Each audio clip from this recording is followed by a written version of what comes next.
दोस्तों, आपका स्वागत है हमारे YouTube channel teaching exam overload पे।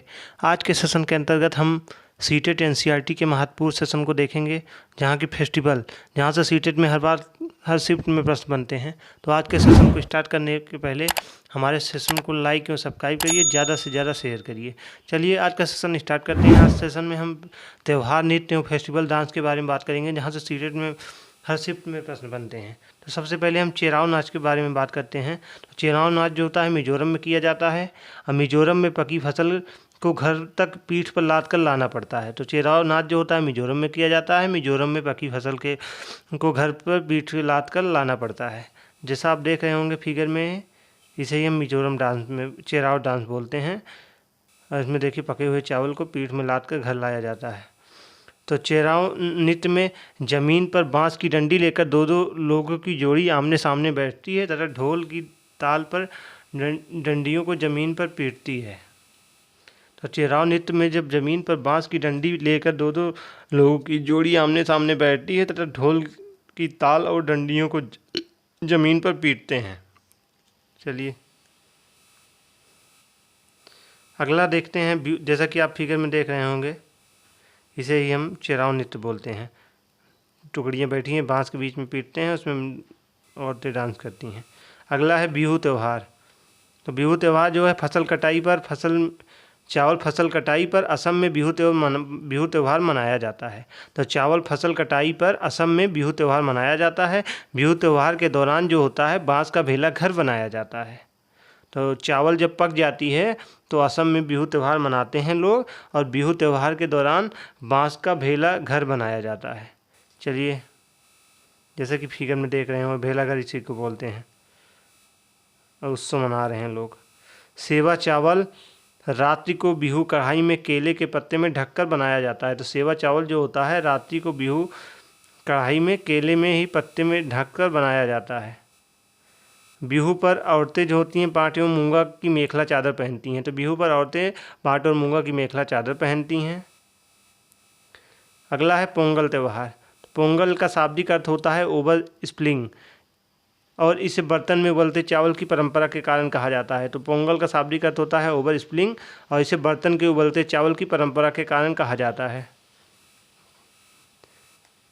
कोलम का चित्रण जो होता है झूला और खाना पकाना आवश्यक होता है। तो कोलम का चित्रण होता है जिसमें झूला और खाना पकाना आवश्यक होता है। दक्षिण भारत के सबसे लोकप्रिय फसल कटाई और त्योहारों में से एक पोंगल है। तो दक्षिण भारत के सबसे लोकप्रिय फसल कटाई त्योहारों में से एक पोंगल माना जाता है। यह हर साल जनवरी के मध्य में मनाया जाता है। यह मुख्य रूप से तमिलनाडु में मनाया जाता है और लगभग 4 दिनों तक रहता है। अगला है बैसाखी त्यौहार। तो बैसाखी त्यौहार जो होता है पंजाब में फसल कटाई पर बैसाखी त्यौहार मनाया जाता है। नए वसंत की शुरुआत और हिंदुओं द्वारा नए साल के रूप में पूरे भारत में मनाया जाता है। तो पंजाब में फसल कटाई पर बैसाखी त्यौहार मनाया जाता है। नए वसंत की शुरुआत और हिंदुओं द्वारा नए साल के रूप में पूरे भारत में मनाया जाता है। चलिए अगला है ओणम त्यौहार। तो ओणम त्यौहार जो होता है अगस्त सितंबर के महीने में केरल में मनाए जाने वाला 10 दिवसीय फसल उत्सव होता है। तो ओणम जो होता है अगस्त सितंबर के महीने में केरल में मनाया जाने वाला 10 दिवसीय फसल उत्सव होता है। चलिए आगे बढ़ते हैं। उत्सव के लिए नृत्य और वल्लम कली नामक एक सांप नौका दौड़, अरनमुला बोट रेस प्रतियोगिता भी आयोजित की जाती है। तो उत्सव के लिए जब नृत्य और वल्लम कली नामक एक सांप नौका दौड़, जिसे हम अरनमुला बोट रेस प्रतियोगिता भी आयोजित की जाती है। ओणम के 10वें या अंतिम दिन को तिरुओन्नम कहा जाता है, जो सबसे महत्वपूर्ण है और केरल की संस्कृति की सबसे लोकप्रिय अभिव्यक्तियों में से एक है। तो ओणम के 10वें या अंतिम दिन को हम तिरुवन्नम कहा जाता है, जो सबसे महत्वपूर्ण और केरल की संस्कृति की सबसे लोकप्रिय अभिव्यक्ति में से एक है। अगला है शास्त्रीय नृत्य। तो शास्त्रीय नृत्य जो होता है जिसे हम भारतनाट्यम भी कहते हैं, भारतनाट्यम को सबसे प्राचीन नृत्य माना जाता है, और इस नृत्य को तमिलनाडु में देवदासियों द्वारा विकसित और प्रसारित किया गया था। तमिलनाडु के रहने वाले लोग सुबह फर्श पर कोलम बनाते हैं, ये बिंदुओं से बनाए जाते हैं। तो भारतनाट्यम को सबसे प्राचीन नृत्य माना जाता है। इस नृत्य को तमिलनाडु के देवदासियों द्वारा विकसित और प्रसारित किया गया था। तमिलनाडु में रहने वाले रोज़ सुबह फर्श पर कोलम बनाते हैं, ये बिंदुओं पर बनाए जाते हैं। चलिए आगे बढ़ते हैं। ओडिसी जो होता है भारतीय राज्य ओडिसी की एक शास्त्रीय नृत्य शैली होती है। ओडिसी भारतीय राज्य ओडिसी की एक नृत्य शैली होती है, जैसा कि फिगर में आपको दिखाया गया है।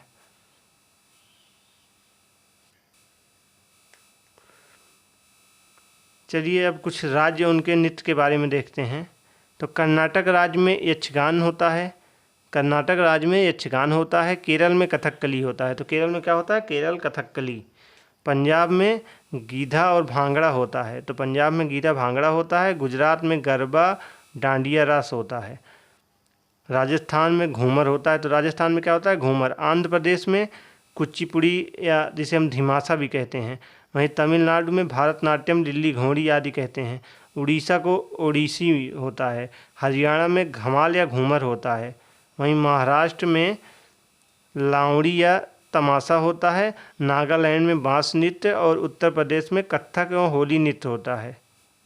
तो कर्नाटक में यक्षगान, केरल में कथकली होता है नृत्य में, पंजाब में गीधा और भांगड़ा, गुजरात में गरबा डांडिया रास, राजस्थान में घूमर, आंध्र प्रदेश में कुचिपुड़ी या घिमासा, तमिलनाडु में भारतनाट्यम, लिल्ली घोड़ी, उड़ीसा में ओडिसी यूँ, हरियाणा में घमाल एवं घूमर, महाराष्ट्र में लावड़ी तमाशा, नागालैंड में बांस नृत्य एवं उत्तर प्रदेश में कथक होली नृत्य आदि मनाया जाता है। तो आज के सेशन में हमने नृत्य के बारे में पढ़ा, जो कि बहुत ही इम्पॉर्टेंट सेशन था। चेराव नृत्य, तो चेराव नृत्य आप सबको पता होगा मिजोरम में किया जाता है। मिजोरम में पकी फसल के घर पे पीट लाद कर लाना पड़ता है। चेराव नृत्य में ज़मीन पर बांस की डंडियाँ लेकर दो दो लोगों की जोड़ी आमने सामने बैठती है और ढोल ताल डंडियों से ज़मीन पर पीटते हुए मनाया जाता है। उसके बाद हमें बिहू त्यौहार के बारे में पढ़ा। बिहू त्यौहार में चावल फसल कटाई पर असम में बिहू त्यौहार लोग मनाते हैं। बिहू त्यौहार के दौरान बाँस का भेला घर बनाते हैं लोग और उत्सव मनाते हैं। और इस दिन सेवा चावल रात को बिहू कढ़ाई में केले के पत्ते में ढककर बनाते हैं लोग। और बिहू पर जो औरतें होती हैं पाट एवं मूंगा की मेखला चादर पहनती हैं। वहीं जब पोंगल त्यौहार के बारे में हमने पढ़ा तो पोंगल इसका शाब्दिक अर्थ है ओवर स्प्रिंग। इसे बर्तन में उबलते चावल की परंपरा के कारण कहा जाता है, जैसा कि आप फिगर में देख रहे होंगे। और कोलम का चित्रण, झूला और खाना पकाना आवश्यक होता है। दक्षिण भारत के सबसे लोकप्रिय फसल कटाई त्योहारों में से एक पोंगल मनाया होता है। यह हर साल जनवरी के मध्य में मनाया जाता है। मुख्य रूप से तमिलनाडु में मनाया जाता है। लगभग 4 दिनों तक रहता है। उसके बाद हमने बैसाखी त्यौहार के बारे में पढ़ा।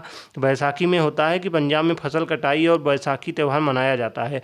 नए वसंत की शुरुआत और हिंदुओं द्वारा नए साल के रूप में पूरे भारत में मनाया जाता है।